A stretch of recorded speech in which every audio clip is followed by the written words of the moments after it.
খেলা হবে, পালাবো না, পালাবো না। এই কথা বলতে পারতো? এমপিরা সব কোথায় গেল, মন্ত্রীরা সব কোথায় গেল, কোথায় কাদের কাকা?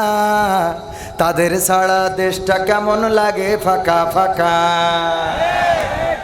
আমার এমপিরা সব কোথায় গেল, আমার কলিজার টুকরা মন্ত্রীরা সব কোথায় গেল, কোথায় কাদের কাকা?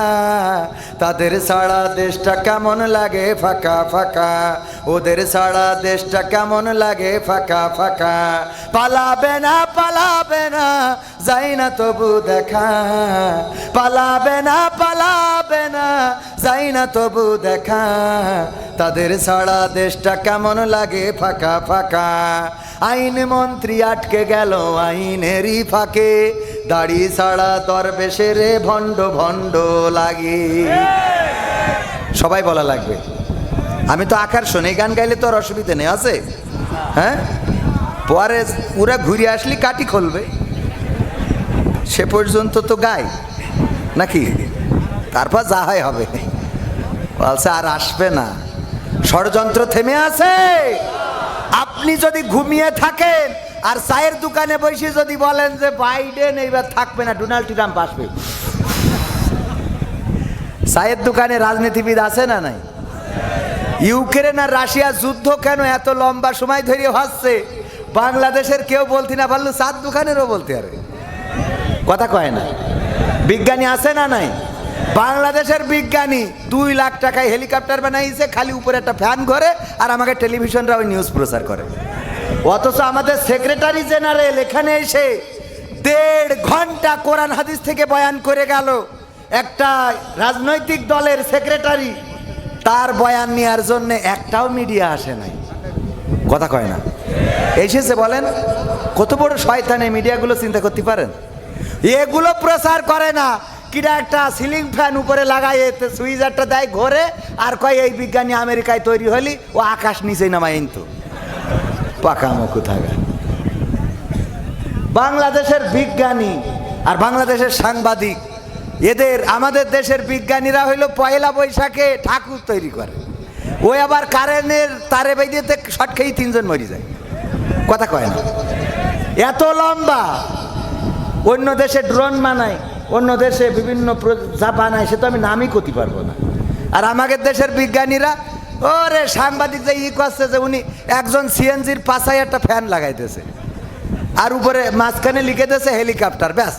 এই বিজ্ঞানী নাকি আমেরিকায় তৈরি হলি, নাকি ওখানে বেইমান বানাইতো। শয়তান কোথায়। এইসব আজে বাজে জিনিস নিয়ে নিউজ করে। পরিমণি আজকে পায়খানা ফিরেছে, তার রংটা কি, কালারটা কত সুন্দর, তার বাই বাতাসের সেন্টটা কেমন, নিউজ আছে না নাই? পরিমণি আজকে রাজহাঁস রেঁধেছে, মজাদার হাঁস রান্না করলেন পরিমণি, ওরে নিউজ। আর আমরা হরিণ রান্না করি, তাও এ নিয়ে কথা নেই, পাকা মুখ থাকে। এই সাংবাদিকদের, এই যে যারা নিউজ করি বেড়ায়, এইগুলো সব ভণ্ডের ভণ্ড, এরা অকর্মা, আর এরাই শেখ হাসিনার পতন ঘটাইছে। সুতরাং আমরা ওদের ছাড়বো না, আমলিগও ছাড়বে না।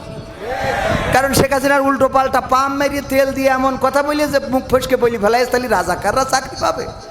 মানে তেল এত দিয়া দেশে যে বেশি হয়ে গেছে। হ্যাঁ, ঠিক না বে ঠিক? এই কাজগুলো করি শেখ হাসিনা, এই জন্য আমলিগ বিএনপি সব একদল হয়ে এই সাংবাদিকদের পিছনে লাগতে হবে।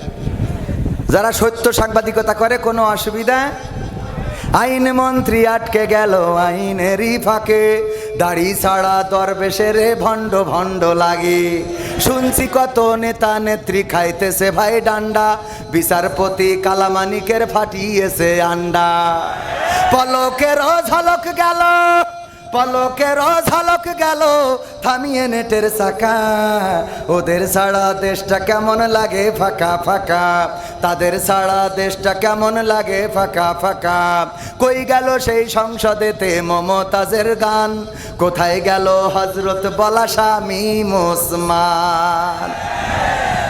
বোরকা পরে পালিয়েছে ঠিক না বেঠে?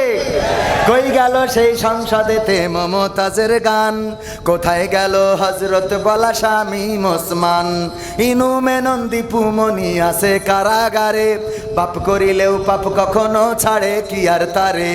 কোথায় গেল স্পিকারে, কোথায় গেল স্পিকারের দৃষ্টি আঁকা বাঁকা, তাদের ছাড়া দেশটা কেমন লাগে ফাঁকা ফাঁকা, ওদের ছাড়া দেশটা কেমন লাগে ফাঁকা ফাঁকা।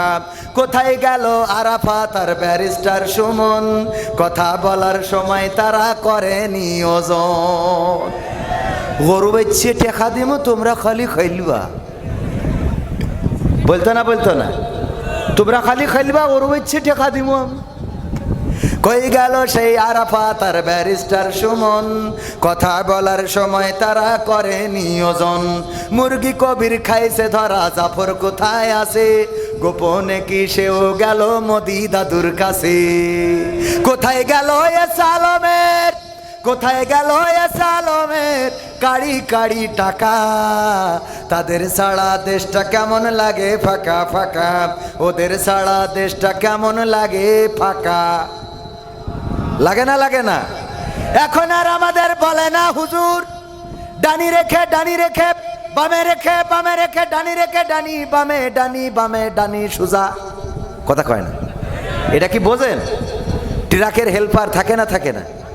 ট্রাক যখন কোনো জায়গায় মাল নিতে যায় তখন চাই খালি, আসে বুঝাই নিয়ে, দুই পাশে দুইটা পুকুর, আপনারা কি বলেন পুষ্কুনি বা পুকুর, এটা তো চেনেন, মাঝখান দিয়ে রাস্তা। ট্রাক যখন খালি গেছে অসুবিধে নেই, কিন্তু ধানের বস্তা লোড করে যখন আসতেছে দুই পাশে পুকুর, হেল্পারে নামায়ে বলতেছে দেখো দুই পাশে পুকুর, তুমি সামনে থেকে খুব কায়দা করে দিক নির্দেশনা দিবা, ডানি বাই সুন্দর করে বলবা। হেল্পার দেখে যে দুই পাশে পুকুর, তো জানের মধ্যে পানি নেই, না জানি পুকুরি কোন পুকুরি যে যাই, ট্রাক বলতেছে উস্তাদ ডানি ডানি ডানি ডানি, যেই ডানি দিচ্ছে ওই পুকুরের দিকে যাচ্ছে, উস্তাদ bye bye bye bye bye, এদিকে যেই দেখছে সেই বাম দিকে যাচ্ছে, উস্তাদ ডানি, আবার ডানি পুকুরের দিকে বাই, এবার মাঝখানে শুরু করে দিচ্ছে উস্তাদ ডানি বাই ডানি বাই ডানি বাই ডানি বাই, করতে করতে পুকুরের মধ্যে কয় যেমনে ভালো সেমনে, যেমনে ভালো সেমনে, যেমনে ভালো। আমাদের ওয়াজ করতে যেয়ে সেই অবস্থা হয়েছে। সামনে এই পাশ থেকে বলে হুজুর, এই পাশটা বলে হুজুর, বলেছে না বলে নাই? হুজুর এইদিকে না এইদিকে। চৌগাছায় গেলাম, এক চেয়ারম্যান বলতেছে আমি আলহামদুলিল্লাহ আপনাদের চেয়ারম্যান, পরিচয় করাই দিলে। আমি তো 2 ঘন্টা ধরে ওয়াজ করলাম বাংলাদেশের যত উন্নয়ন আছে, টানেল, পদ্মা সেতু, ফ্লাইওভার, এক্সপ্রেসওয়ে, বিমান বন্দর, এই সেই বেইমান টেমান যা কিছু করেছে সব শেষ। মোনাজাতের সময় বলছে হুজুর খালেদা জিয়ার জন্য একটু দোয়া করে দেন। বলছে নিজেরা নামাজ পড়ে না, আবার আমরা গেলে বলে হুজুর আমার স্ত্রীর জন্য দোয়া করে দেন, যেন পর্দা করে, যেন নামাজ পড়ে, যেন ইবাদত বান্দেগি করে, দোয়া করেন। নিজে নামাজ পড়লে স্ত্রী নামাজি হবে না, হবে না। নিজে পর্দা করলে স্ত্রী পর্দানশীল হয়ে যাবে, নিজে রোজা রাখলে স্ত্রীও রোজা রাখবে। আর নিজে যদি 2 নম্বরই করেন, আপনি যদি সকিনার সাথে কথা বলেন, তাইলে আপনার স্ত্রীও বল্টুর সাথে কথা বলবে রে। ঠিক না বেঠে? ওয়াকরনা ফি বুয়ুতিকুন্না ওয়ালা তাবাররাজনা তাবাররুজাল জাহিলিয়াতিল উলা। ওগো নারীরা পর্দার মধ্যে থাকো, জাহিলি যুগের মেয়েদের মতো সেজে গুজে বেড়ায়ও না। আল্লাহ রাসূল বললেন 2টা কারণে নারীরা বেশি জাহান্নামে যাবে। তার মধ্যে 1 নম্বর কারণ হলো নারীরা, অনেক নারী আছে তারা তাদের স্বামীর প্রতি অকৃতজ্ঞ, স্বামীর প্রতি অকৃতজ্ঞ, না শুকুরি করে, স্বামীর প্রতি কৃতজ্ঞ হয় না। স্বামী কত কষ্ট করে সারাটা দিন রুগী দেখে, সকালবেলা চলে যায় অভয়নগর হাসপাতালে, কত রুগী দেখতে হয় দুপুর পর্যন্ত, তারপরে দুপুরবেলা এসে রুগীদের রিপোর্টগুলো দেখে তারপরে উপরে যায় একটু খাওয়ার জন্যে, খেয়ে কোনো রকম আবার নিচেই নেমে রুগী দেখা শুরু করে রাত 10টা-12টা পর্যন্ত। এত কষ্ট করে স্ত্রীর জন্যে, সন্তানের জন্যে, সংসারের জন্যে। আর ওই স্ত্রী যখন ভাত খায় একটু পাখা টেনে বাতাস দেবে, কারেন্ট চলে গেছে, ওর অত টাইম নেই, কথা কয় না? এরকম আছে না নাই? না শুকুরি করে স্ত্রীর জন্য যদি কোনো কিছু কিনে আনে তাইলে পছন্দ হয় না, থ্রি পিস কিনে দেয় পছন্দ হয় না, শাড়ি কিনে দেয় পছন্দ হয় না, ফ্ল্যাট কিনেছে পছন্দ হয় না, কিন্তু দেওর তার বউয়ের জন্য যে শাড়িটা কেনে ওইটা বেশ পছন্দ হয়। বন্ধুর বউ যে থ্রি পিসটা কেনে ওইটা খুব পছন্দ হয়। বন্ধুর বাড়ির ওই দেয়ালের রংটা খুব পছন্দ হয়। আর স্বামী যেইটা করে ওইটা মোট পছন্দ হয় না। এমন আছে না নাই? কথা কয় না, আছে না নাই?